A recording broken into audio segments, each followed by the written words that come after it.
ನಮಸ್ಕಾರ ಸ್ನೇಹಿತರೆ.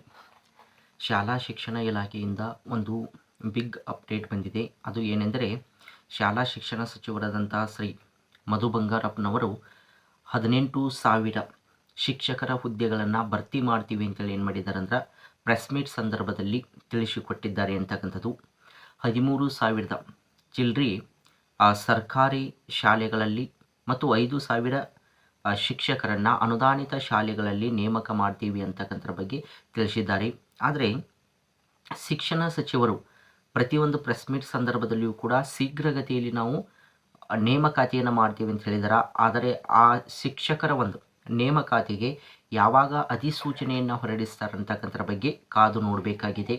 ಹಾಗಾಗಿ 2015ರಿಂದ 2020ರವರೆಗೆ ಅನುದಾನಿತ ಶಾಲೆಗಳಲ್ಲೂ ಕೂಡ ಪರ್ಮಿಷನನ್ನು ತೆಗೆದುಕೊಂಡಿದ್ದು 2020ರವರೆಗೂ ಕೂಡ ರಾಜೀನಾಮೆ ಆಗಿರ್ಬೋದು ಅಥವಾ ಮರಣ ಹೊಂದುವುದರ ಮೂಲಕ ಆಗಿರ್ಬೋದು, ಇನ್ನಿತರ ಯಾವುದೇ ಕಾರಣದಿಂದ ರಿಟೈರ್ಮೆಂಟ್ ಕಾರಣದಿಂದ ಆಗಿರ್ಬೋದು, ಹುದ್ದೆಗಳು ಖಾಲಿಯಾದಂಥ ಸಂದರ್ಭದಲ್ಲಿ ಅವುಗಳನ್ನು ಫಿಲಪ್ ಮಾಡುವ ಸಲುವಾಗಿ ಅನುಮತಿಯನ್ನು ನೀಡಿದ್ದಾರೆ ಅಂತಕ್ಕಂಥದ್ದು. ಅದರ ಜೊತೆಗೆ 13,000 ಚಿಲ್ಡ್ರಿ ಶಿಕ್ಷಕರ ಹುದ್ದೆಗಳನ್ನು ಅತಿ ಶೀಘ್ರಗತಿಯಲ್ಲಿ ಭರ್ತಿ ಮಾಡ್ತೀವಿ ಅಂತಕ್ಕಂಥದ್ರ ಬಗ್ಗೆ ಏನು ಮಾಡಿದ್ದಾರೆ ಅಂದರೆ ತಿಳಿಸಿಕೊಟ್ಟಿದ್ದಾರೆ ಅಂತಕ್ಕಂಥದ್ದು.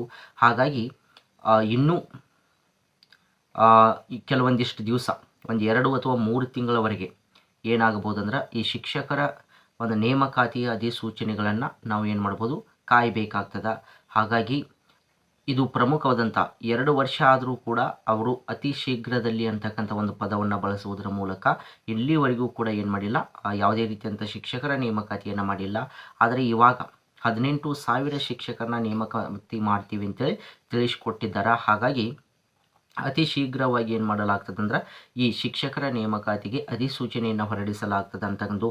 ಅದರ ಜೊತೆಗೆ ಯಾರೆಲ್ಲ PU ಕಾಲೇಜಿನ ಉಪನ್ಯಾಸಕ ಹುದ್ದೆಗಳಿಗೆಲ್ಲ ಓದ್ತಾ ಇದ್ದೀರಲ್ಲ, ಅದಕ್ಕೂ ಕೂಡ 814 ಸಂಖ್ಯೆಗಳಷ್ಟು ಖಾಲಿ ಹುದ್ದೆಗಳನ್ನು ಏನು ಮಾಡಲಾಗ್ತದೆ ಆರ್ಥಿಕ ಇಲಾಖೆಯಿಂದ ಅನುಮತಿ ದೊರೆತಿದ್ದು, ಅದು ಕೂಡ ಅತಿ ಒಂದು ಶೀಘ್ರದಲ್ಲಿನ ಇದೇ ತಿಂಗಳು ಅಥವಾ ನೆಕ್ಸ್ಟ್ ಮಂತ್ದಲ್ಲಿ ಅಧಿಸೂಚನೆಯನ್ನು ಹೊರಡಿಸ್ತಕ್ಕಂಥ ಎಲ್ಲ ಸಾಧ್ಯತೆಗಳಿದ್ದು, ಹಾಗಾಗಿ ಯಾರೆಲ್ಲ PU ಕಾಲೇಜಿನ ಉಪನ್ಯಾಸಕರ ಹುದ್ದೆಗೆ ತಯಾರಿಯನ್ನು ನಡೆಸಿದಿರಲ್ಲ ಅವರು ಇನ್ನಷ್ಟು ಚುರುಕನ್ನಗೊಳಿಸಿ ಅಂತಕ್ಕಂಥರ ಬಗ್ಗೆ ಒಂದು ಪ್ರಮುಖವಾದಂಥ ಮಾಹಿತಿಯಾಗಿದೆ ಅಂತಕ್ಕಂಥದ್ದು. ಹಾಗಾಗಿ ಎಲ್ಲ ಶಿಕ್ಷಕ ಆಕಾಂಕ್ಷಿಗಳಿಗೆ ಇದೊಂದು ಸಿಹಿ ಸುದ್ದಿಯಾಗಿದೆ ಅಂತಕ್ಕಂಥರ ಬಗ್ಗೆ ನಾವು ನೋಡ್ಬೋದು. ಈಗಾಗಲೇ ಒಳ ಮೀಸಲಾತಿ ಮುಗಿದ ತಕ್ಷಣ KA ವತಿಯಿಂದ ಅನೇಕ ಇಲಾಖೆಗಳಲ್ಲಿ ಖಾಲಿ ಇರತಕ್ಕಂಥ ಹುದ್ದೆಗಳಿಗೆ ಅಧಿಸೂಚನೆಯನ್ನು ಹೊರಡಿಸಿದ್ದಾರೆ. ಅದು ನಿಮಗೆ ತಿಳಿದಂಥ ವಿಷಯವಾಗಿದೆ. ಅದರ ಜೊತೆಗೆ ಪೊಲೀಸ್ ಇಲಾಖೆಯಲ್ಲೂ ಕೂಡ ಅಧಿಸೂಚನೆಯನ್ನು ಹೊರಡಿಸಲು KA ಒಂದು ಎಕ್ಸಾಮಿನೇಷನ್ ಅಥಾರಿಟಿಗೆ ನೀಡಿದ್ದಾರೆ ಅಂತಕ್ಕಂಥದ್ದು, ಎಕ್ಸಾಮನ್ನು ಕಂಡಕ್ಟ್ ಮಾಡಲು.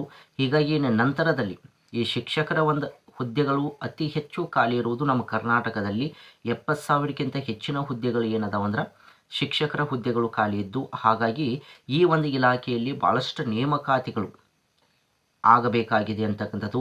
ಹಾಗಾಗಿ ಈ ಒಂದು ಶಿಕ್ಷಣ ಸಚಿವರು ಯಾವ ರೀತಿಯಾದಂಥ ನಿರ್ಧಾರವನ್ನು ತೆಗೆದುಕೊಂಡು ಅತಿ ವೇಗಗತಿಯಲ್ಲಿ ಶಿಕ್ಷಕರ ನೇಮಕಾತಿಯನ್ನು ಮಾಡ್ತಾರೆ ಅಂತಕ್ಕಂಥರ ಬಗ್ಗೆ ನಾವು ಕಾದು ನೋಡಬೇಕಾಗ್ತದೆ. ಹಾಗಾಗಿ ಇದು ಒಂದು ಸ್ವಲ್ಪ ನಿಮಗೆ ಪ್ರಮುಖವಾದಂಥ ಮಾಹಿತಿ ಅಂತಕ್ಕಂಥದ್ದು.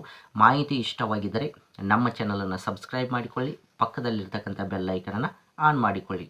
ಎಲ್ಲರಿಗೂ ಧನ್ಯವಾದಗಳು.